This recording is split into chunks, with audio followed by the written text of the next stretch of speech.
back to Binkerbelle's Yarning. It is Wednesday, October 10th, I believe. And today is We Learn Wednesday, obviously. It was today's segment was actually really interesting. Beginning, I guess is a good way to put it. So I was in Indigo, and of course I was in the craft section, right? Taking a look at knitting and crocheting books. And I want like all of them, obviously. But I actually found this one, right? And it is called Guys Knit, the Instructional Manual. It's got techniques, patterns, and video links, and it is a beginner's guide knitting book, okay? And it is fabulous, absolutely, absolutely fabulous. So Benjamin, nope, sorry, not Benjamin, that's the authors. Nathan Taylor is the author. This book was published in 2018, and Benjamin is his husband. And in it, he explains that Benjamin has actually been a really big influencer in getting this book out, which is fantastic.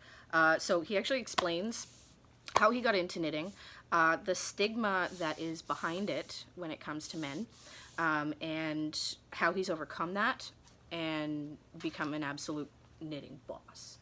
Right? Like, come on. Real men knit, right? Real men crochet. Right, guys? I know there are several men that follow me on here as well as on Instagram and on my Facebook group. Two for sure. Hey, Paul. Hey, Jeff. Love that you guys follow me. There's also several men that attend the knit night at Yarns You'll Love, and that's fantastic. They come with their wives, which is just great because the banter that goes on is fantastic. So with both couples, the last time I was there, the wives were knitting, and one of the husbands was knitting, but the other husband was crocheting Amies, and one was a phoenix. It actually looked like a Pokemon, but that's an entirely different geeky talk. And it was just really nice to see that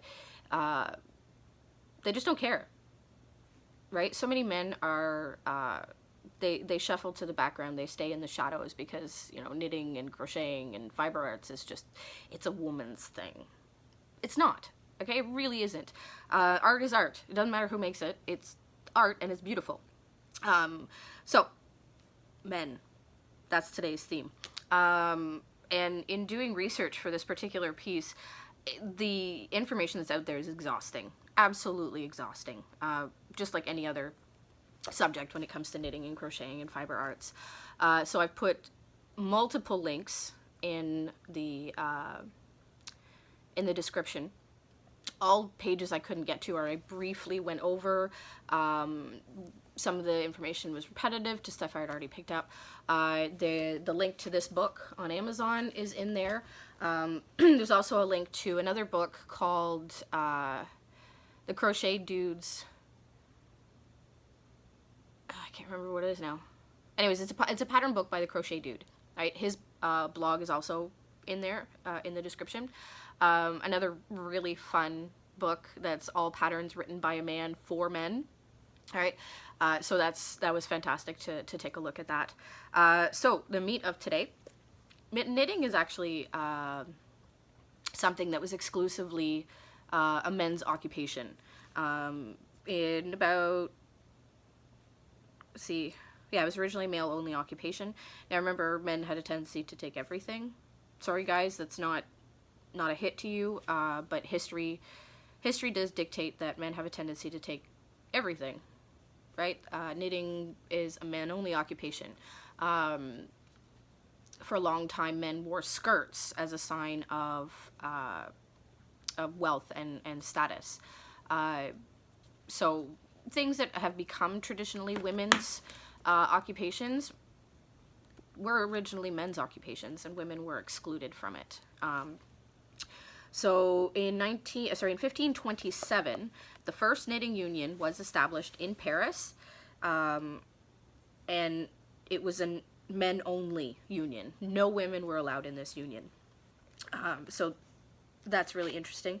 A man also invented the knitting machine. Did you know that? So his name is William Lee. And he invented the very first knitting machine in 1589. And the reason he did this is because he was sick and tired of listening to the click-clack of his wife's knitting needles. Kind of ironic. When he went to Queen Elizabeth to get his invention basically copyrighted, so in order to have the rights to exclude other people from using his blueprints and his ideas, she actually said no. Right, so that drove him to go to Paris, France specifically, Paris specifically, where he pitched his idea to Henry VI, who granted the request. But unfortunately, Henry was assassinated before William Lee could actually get things off the ground with him, and he ended up dying very broke in 1610.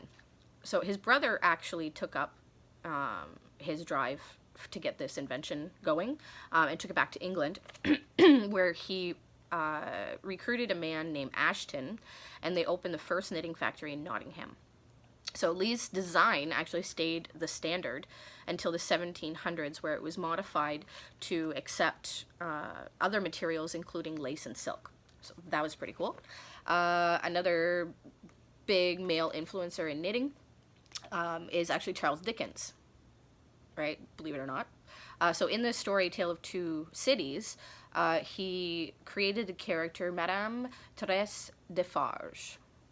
Right, for those of you that have read the book, she is quite the character, and she actually became a cryptologist. So she would knit lists of people who were wealthy people who were destined to go to the guillotine and be executed. So she built specific stitches into her patterns that, when decoded, would give you the list.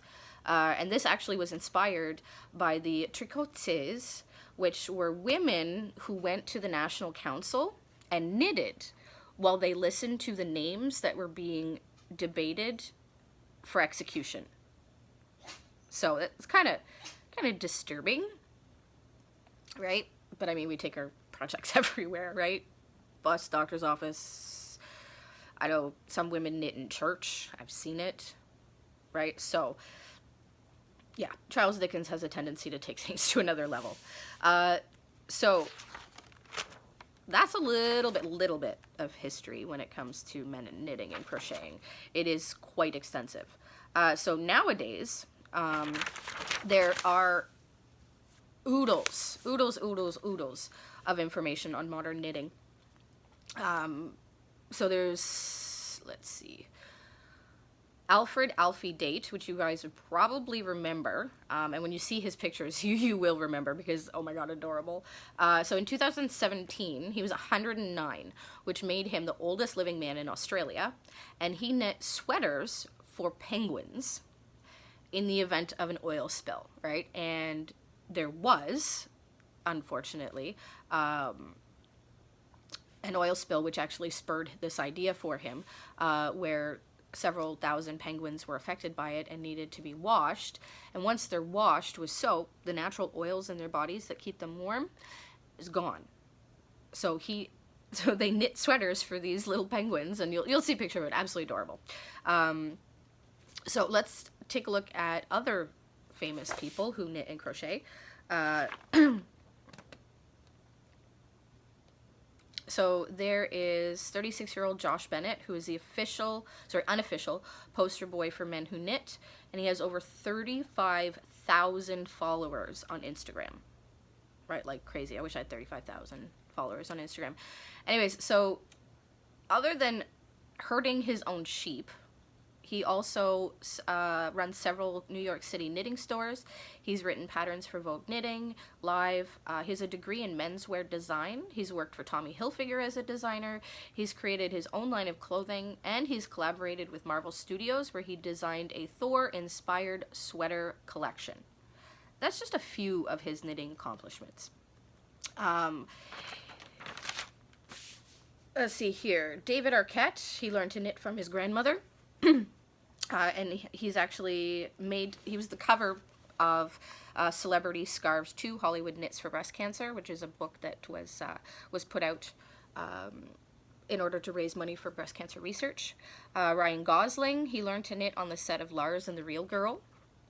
Russell Crowe, you guys have probably seen pictures of him all over the place knitting.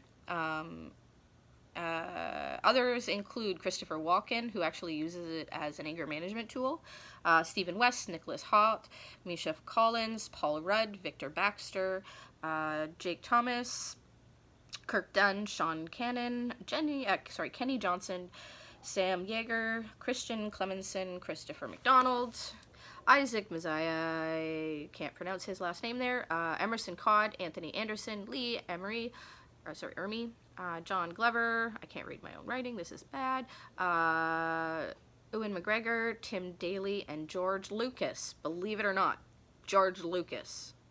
Okay, and you can find some of the patterns that they have written in the Celebrity Scars 2 Hollywood Knits for Breast Cancer Research. So the link for that is also in the description. There's also Sufjan Stevens, I hope I pronounced that right, and he's a freelance designer for Martha Stewart, along with being a composer, musician, singer, and songwriter. So that's pretty cool. So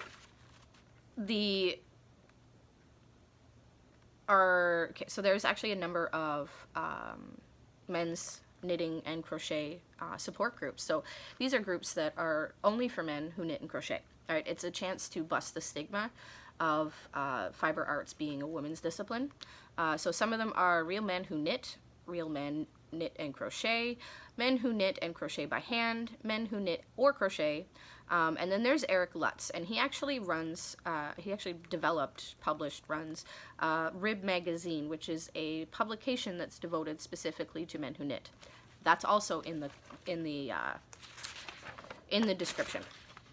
So the most interesting story I found about men who knit and crochet was actually Maurice the Pirate Green. Okay, he's an MMA fighter. Okay, and he says that outside of the ring, so outside of the ring, he's actually known as the crochet boss. Right? How cool is that? He crochets before every match in order to calm his nerves. He also views fighting and crochet in the same way. So they both start the same way every time, right? So you always start with your chain or your magic ring, period, right? In MMA fighting, they start by touching gloves and the bell goes. First 30 seconds is always the same. They dance around a little bit, right? So the first few rows is always going to be the same, right? So you get your foundations going and then you get into your actual patterns. So Green states that crocheting fills the nervous hole in his stomach, and instead of obsessing over upcoming fights, he debates which pattern he will use for his next project.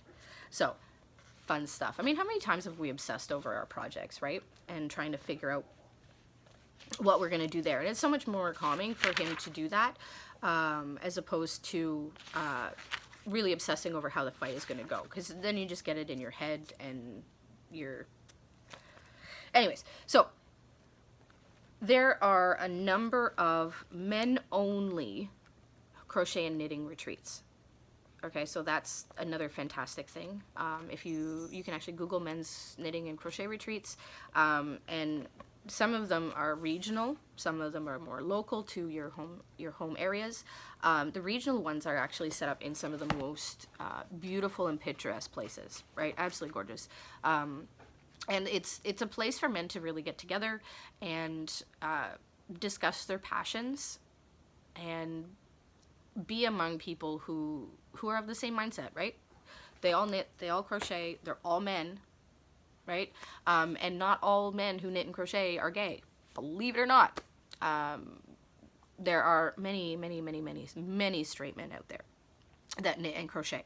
So there you have it. Men, kudos to you. Get out of the shadows. Get out of the stigma. Let everybody know that you knit and crochet. You are an artist and you love it. And I love that you love it. For now, let's check the absolute sexiness that is men who knit and crochet. And we'll see you tomorrow for Nifty Things Thursday.